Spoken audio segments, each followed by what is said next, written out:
जयवर्धन सिंह है हमारे साथ बात करने के लिए। मीनाक्षी नटराजन का नॉमिनेशन जिस तरह से रद्द हुआ है, क्या कहेंगे इस पर? मैम, ये बिल्कुल जो पूरी प्रक्रिया हुई है 2-3 दिनों में गैर संवैधानिक है, क्योंकि भाजपा ने देखा कि जब चुनाव फॉर्म भरा था मीनाक्षी जी ने, तो पूरे 62 के 62 कांग्रेस के विधायक एकजुट थे।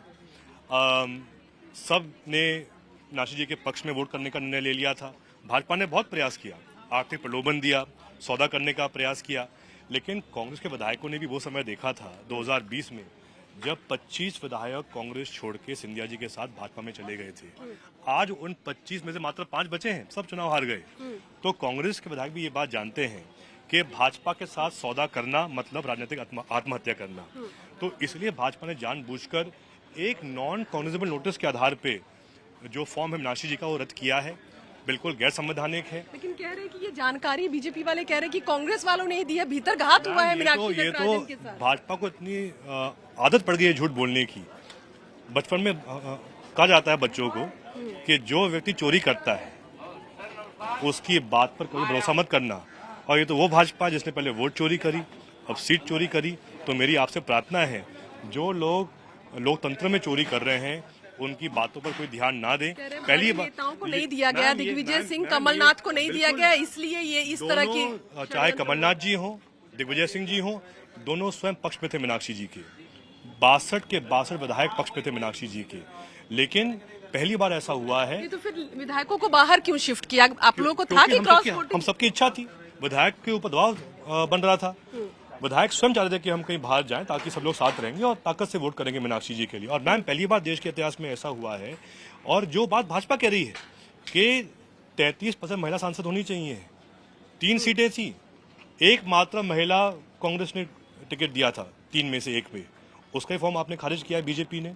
ये दिखाता है कि भाजपा पूर्ण रूप से लोकतंत्र विरोधी है। मैं तो पहले दिन से कह रही हूँ कि चुनाव आयोग कॉम्प्रोमाइज्ड है, चुनाव आयोग की साठगांठ है। और आज ये एक तरह से और भी प्रूव हुआ, जबकि स्टेट ऑफ मध्य प्रदेश का वकील वहाँ पे खड़े होते हैं, तो ये तो स्टेट ऑफ मध्य प्रदेश का मामला ही नहीं है ना।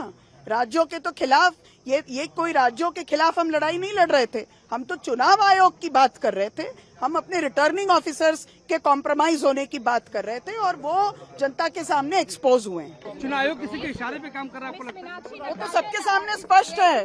बंगाल में पूरी की पूरी चुनाव की चोरी हुई, असम में पूरे के पूरे चुनाव की चोरी हुई, जगह जगह पर ये चोरी के मामले आए। अब ये सीट चोरी तक बात बढ़ गई। मेरा कोई आरोप माननीय उच्चतम न्यायालय के ऊपर नहीं है, उन्होंने तो अपना एक निर्णय दिया, लेकिन इलेक्शन कमीशन के रिटर्निंग ऑफिसर्स कॉम्प्रोमाइज थे। ये मैंने पहले दिन भी कहा। इलेक्शन कमीशन ऑफ इंडिया के पास जब हमारे लोग गए तो उन्होंने 48 घंटे तक भी कोई जवाब नहीं दिया। माननीय उच्चतम न्यायालय ने कम से कम हमारी बात की सुनवाई की और उस पर अपना एक फैसला दिया। लेकिन चुनाव आयोग इस तरह से मिला हुआ है कि उन्होंने उसके लिए कोई अपनी तरफ से कोई जवाब तक नहीं दिया।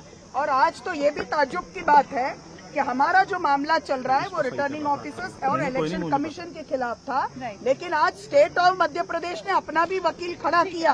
तो इससे आराम से समझ में आता है कि क्या साठगांठ चल रही है। मैडम आ रही है, मैडम आ रही है, मैडम आ रही है, अरे मैडम आ रही है, अरे बाबा मैडम आ रही है, मैडम आ रही है।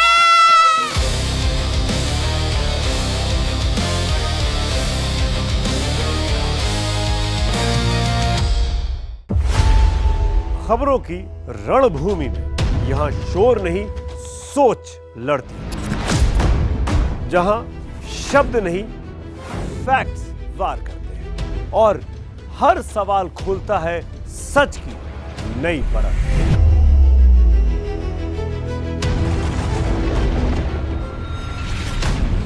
चक्रव्यूह आपके अपने सुमित अवस्थी के साथ सोमवार से शुक्रवार शाम 6:57 पर टाइम्स नाउ नव भारत पर।